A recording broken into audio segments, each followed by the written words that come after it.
اللہم صلی علی سیدنا و مولانا محمد۔ تختی نمبر 11 یعنی 11 چل رہی ہے، اور اس تختی کے اندر سکون یعنی جزم والے حروف کی مشق کی جائے گی، اور اسی کے ساتھ رواں کیسے پڑھا جاتا ہے، ہیجے کیسے کیا جاتا ہے، غنہ کیسے کیا جاتا ہے، حروف حلقی کون سے ہیں، قلقلہ کون سے ہیں، ساری صورتحال، ساری کنڈیشن سبق میں بیان کی جائے گی۔ غور سے سنیے گا، انشاءاللہ بہت فائدہ ہوگا۔ تو شروع کرتے ہیں۔ بسم اللہ الرحمن الرحیم۔ یا تا زبر یت، لام واو پیش لو، یت لو، وقفاً یت لو۔ یا کو تا کے ساتھ ملایا، لام کو واو کے ساتھ ملایا، اور اسی کے ساتھ یہ جو الف کھڑا ہوا وہ چھوڑ دیں گے۔ میں نے پیچھے بتایا تھا کہ جہاں آخری لفظ پر، اینڈ کے لفظ پر اگر کھڑا زبر آ جائے یا جزم آ جائے تو جیسے ہیجے میں پڑھا جا رہا ہے، رما میں بھی ایسے ہی پڑھا جائے گا۔ تو ہیجے میں کیا تھا؟ یت، یا تا زبر یت، لام واو پیش لو، یت لو وقفاً، اور رما میں کیسے ہوگا؟ یت لو، ایسے ہی ہوگا، الگ سے نہیں ہوگا۔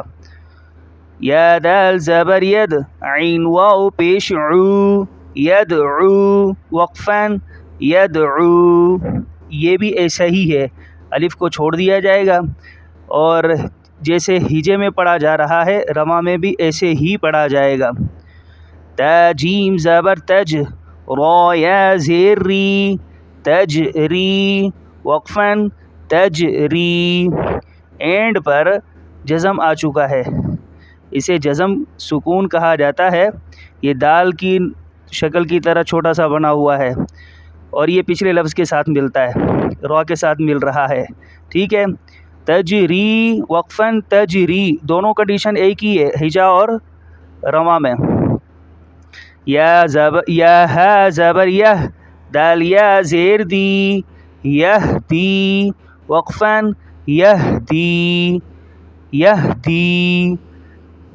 حمزہ لام زبر ال، قاف تا زبر قط، القط وقفاً القط۔ دیکھیں سب کی صورت یہی بن رہی ہے۔ اینڈ میں، اینڈ کے لفظ پر جزم آ رہی ہے تو جیسے ہیجے میں پڑھا جا رہا ہے رما میں بھی ایسے ہی پڑھا جائے گا۔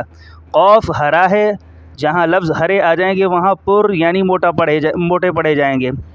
القط وقفاً القط۔ آج کا سبق یہی ہے، ایک ہی لائن، اچھے انداز میں یاد کیجیے گا۔ السلام علیکم۔